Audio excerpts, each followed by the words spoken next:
President Lee Jae-myung held a cabinet meeting this morning and criticized the National Assembly, saying it's extremely difficult to keep up with global changes at the current pace of legislation.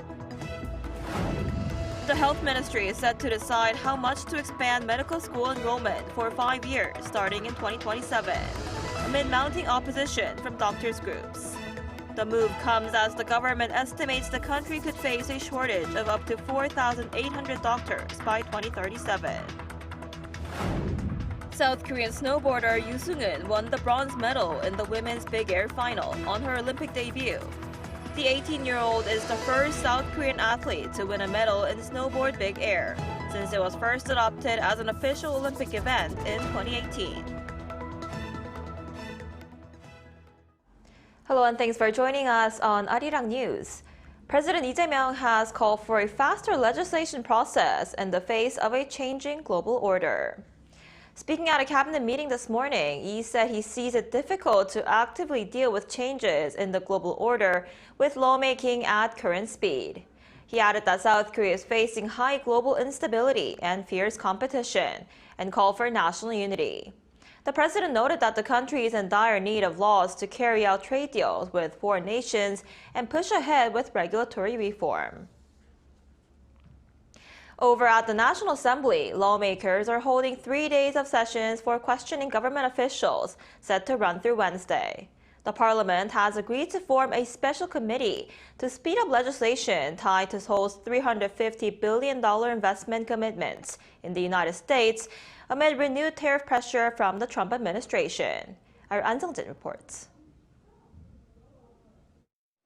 The National Assembly this week kicked off 3 days of questioning government officials. The first day on Monday focused on politics, diplomacy, unification, and national security, with ministers from relevant government departments appearing before the National Assembly to answer questions about policy. Monday's session was particularly centered on questions regarding measures on U.S. tariffs. The ruling Democratic Party highlighted its credentials as a competent governing party, emphasizing progress on diplomacy, including the APEC economic leaders meeting. Meanwhile, the main opposition People Power Party challenged the administration over high inflation and exchange rates, questioning the effectiveness of the government's so-called pragmatic diplomacy. On the same day during the plenary session, by bipartisan agreement, lawmakers passed a motion that approves the formation of a special committee to discuss measures on the proposed Special Act on Strategic Investment with the U.S., which drafts Korean investment in the United States under a Korea-U.S. Tariff Agreement MOU. Both negotiating parties made a decision to unite around national interests.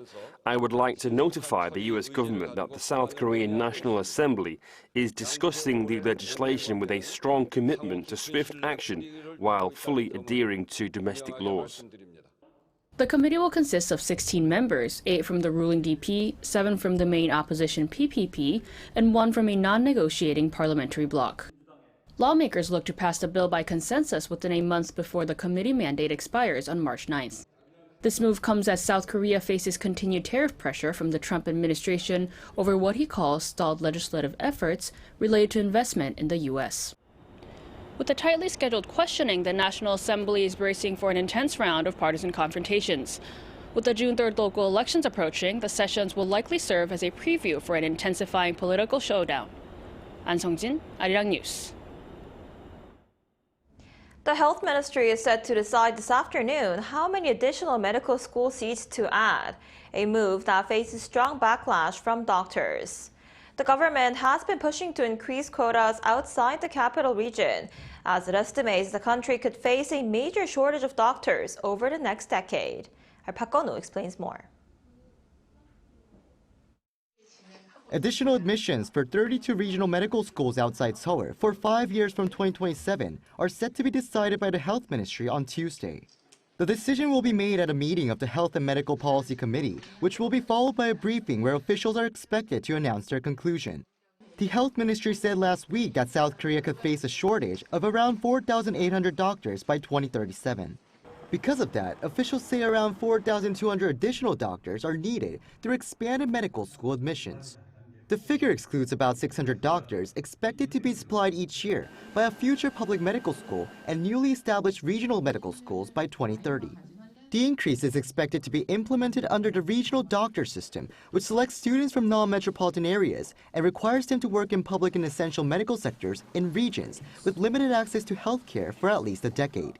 During the meeting, officials are expected to decide the annual scale of the increase and the exact number of additional seats. However, the Korean Medical Association is expected to hold an emergency press conference after the Health Ministry's briefing on Tuesday in opposition to the plan. The group has urged the government to halt the expansion, arguing that the calculations lack sufficient scientific evidence and that the decision is being rushed. The government aims to finalize the plan by the end of this week, so universities can announce their early admissions guidelines by May. Park Go-nu, Arirang News. And South Korea's defense ministry is pushing to enact a special law to support the development of nuclear-powered submarines, saying current related laws are limited to civilian use. The ministry said this morning that it commissioned a study on drafting a dedicated law for the program. It says existing defense and nuclear safety laws lack provisions for nuclear submarines, making a tailored special law necessary. Officials say a separate legal framework is needed to manage military nuclear propulsion, including safety rules, security, and radioactive material control. The project gained momentum after last year's South Korea-US summit, where Washington expressed support and pledged close cooperation, including on fuel supply. Meanwhile, the South Korean Air Force aerobatic team, the Black Eagles, have delivered a high-intensity aerial performance in Saudi Arabia. Their aerial displays at the 2026 World Defense Show on Monday marked the Black Eagles' first appearance at a Middle Eastern defense exhibition. Choreography to Golden, from the animated hit K-pop Demon Hunters and to the traditional Korean folk song Arirang. The performance included a 360-degree roll and symmetrical maneuvers.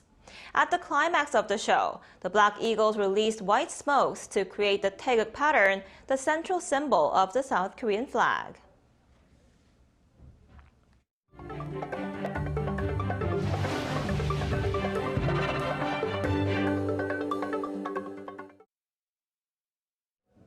The South Korean economy appears to be on the path to recovery as domestic consumption rebounds.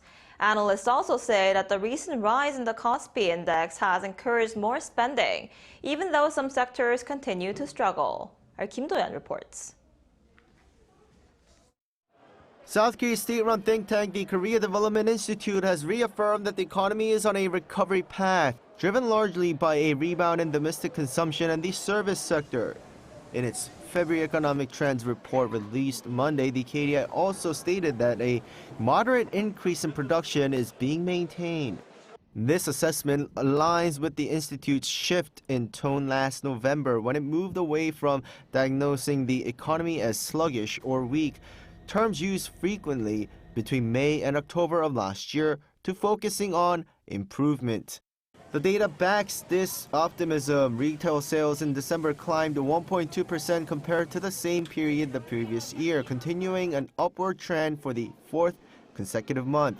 A significant 12.6% jump in passenger vehicle sales helped drive these figures.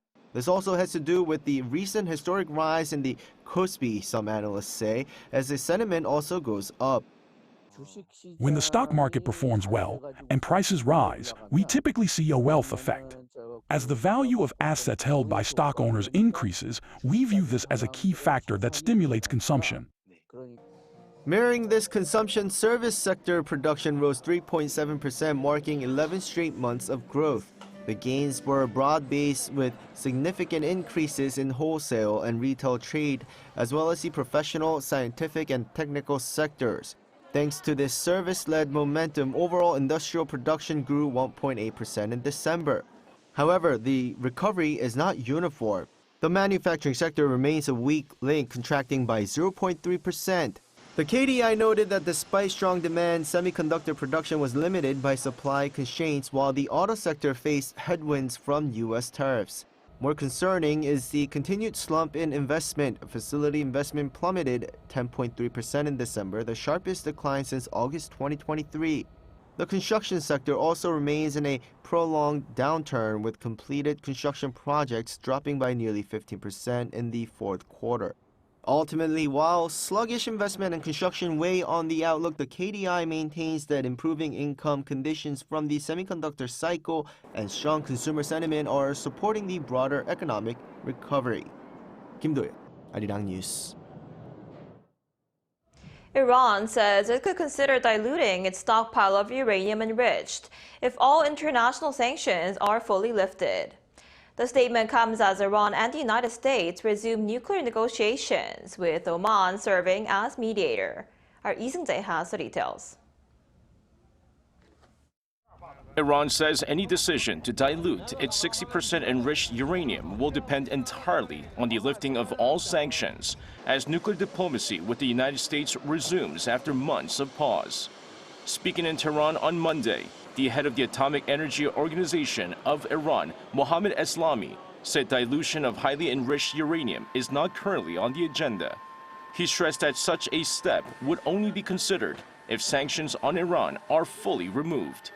He also rejected recent speculation about transferring enriched uranium out of Iran, calling those reports pressure-driven narratives. He said the idea was not part of Iran's plans and may have been suggested by outside parties who believed it could help. Officials from the two sides met for a new round of negotiations on Friday and signaled that more discussions are likely in the near future. Iranian President Masoud Pezeshkian said the renewed talks present a chance for a fair and balanced resolution to the nuclear issue. He urged Washington to avoid what he called excessive demands, indicating Tehran wants a more equal framework in negotiations.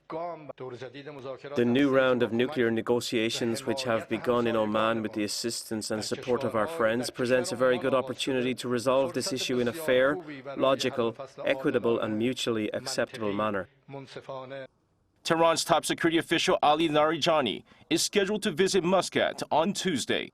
Oman has been mediating between Tehran and Washington, with Friday's talks in Muscat marking the first formal engagement between the two sides in nearly 8 months. According to Iran's state news agency, he will meet senior Omani officials to discuss regional and international developments. The specifics of the meeting have not been revealed, but details about future talks with Omani mediators will likely be on the agenda. Lee Seung-jae, Arirang News. A nearly 1,000-year-old Korean poetic tradition took center stage on a global digital platform this weekend. World Sijo Poetry Day, established to honor the legacy of the Goryeo-era master Utak, celebrated its second anniversary with AI-generated melodies to recitations in over 10 different languages. Our Chung Il-im reports. The Sejong Cultural Society successfully hosted the second annual World Sijo Poetry Day celebration on February 7th. Broadcast live via YouTube and Facebook, the event showcased Sijo not just as a Korean relic, but as a living, breathing international art form. The event brought together poets and artists from across continents, highlighting the globalization of Sijo. For the opening, Sijo from two Korean masters, Hwangjini Im Jung-hwan and Sijo Chang poetry accompanied by bamboo flute and drum by Yang Sa-eun were performed. The following program featured Sijo written and recited in an array of native tongues. Beyond Korean and English, poets shared works in Hindi, Russian, Vietnamese, German, Isikosa, Portuguese, French, Lingala, and Spanish. These poets did more than translate. They adapted the 3-line, 45-syllable spirit of Sijo into the unique rhythms of their own languages. One of the highlights of the events was interviews with 95-year-old Allegra Silberstein and 91-year-old Marilyn D'Augustin, both of whom discovered a passion for Sijo late in life, proving that artistic growth has no expiration date. And what's also fascinating about that is that, when you have to think about syllables, carving your language in a certain way, that's very beautiful. This year's celebration also looked firmly toward the future. AI-generated Sijo songs, Still American and Letter Never Sent, introduced new musical interpretations. Students from Chicago's Taft High School also presented visual artwork, which offered fresh perspectives inspired by the poetry. With its 2026 celebration now concluded, organizers say the event reaffirmed that this form of poetry is not only surviving but continuing to adapt and inspire on the global stage. 정혜림, Arirang News.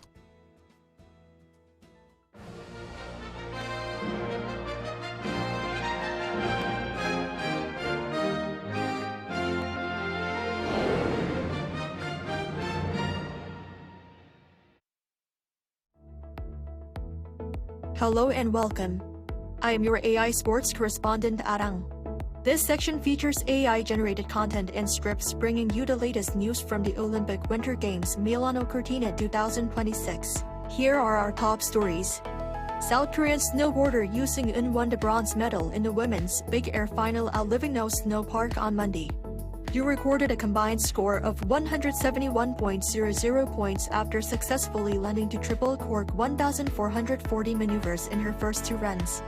Japan's Kokomo Murray took the gold medal with 179.00 points, while Zoe Sadowski-Synnott of New Zealand earned silver with 172.25 points. Yoo is the first South Korean athlete to win a medal in the big air event, which became an official Olympic sport at the 2018 Pyeongchang Games. This result marks the second medal for South Korea at these games, following a silver in the men's snowboard parallel giant slalom on Sunday. South Korean speed skater Lee Na-hyun placed ninth in the women's 1,000-meter race on Monday at the Milano Speed Skating Stadium. Lee completed the event in 1 minute, 15.76 seconds. Her ninth-place finish was the highest for a South Korean athlete in this distance. Judal Leerdam of the Netherlands secured the gold medal with an Olympic record time of 1 minute, 12.31 seconds. Fellow South Korean Kim Min-sun finished 18th.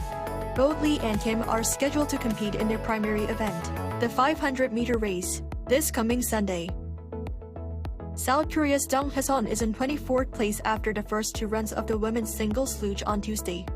She posted a combined time of 1 minute 49.587 seconds at the Cortina Sliding Center. Jung is the only South Korean athlete competing in luge at these games and is making her first Olympic appearance. A mid-course collision with the track wall during the first heat reduced her speed, resulting in a last-place finish for that run, before she moved up one place after her second run. The final two runs take place on Wednesday. Ukrainian skeleton racer Vladislav Skibity said on Monday that an official from the International Olympic Committee had informed him that he cannot wear his custom helmet design. The helmet features portraits of Ukrainian athletes killed during the war.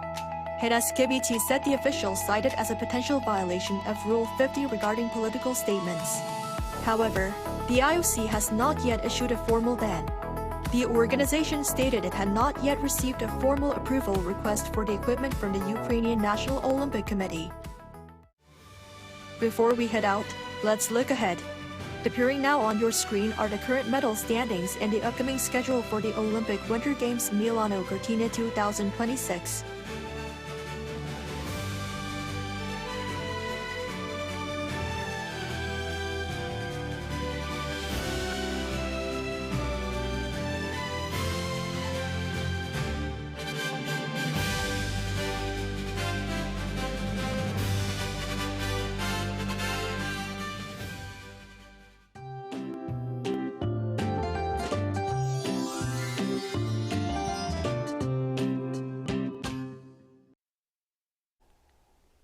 It was nice to walk around with much milder temperatures on Monday afternoon under bright skies, but now we need to brace for winter precipitation. Rain and snow are expected across much of Korea with 5 to 15 millimeters of rainfall expected. But in colder inland regions and mountainous areas, it's going to snow instead. Mountainous regions of Jeju Island could see more than 10 centimeters of snowfall. Parts of Gangwon-do Province and Jeollabuk-do Province might get 1 to 5 centimeters of snowfall. However, along the East Coast, precipitation will be limited, making it difficult for dry weather alerts to be lifted. And this afternoon, Seoul will be getting up to 4 degrees Celsius. Daegu, Busan both topping out at 7 degrees Celsius with decent air quality nationwide. We don't need to worry about an extreme cold wave as temperatures will rise gradually toward the latter half of the week.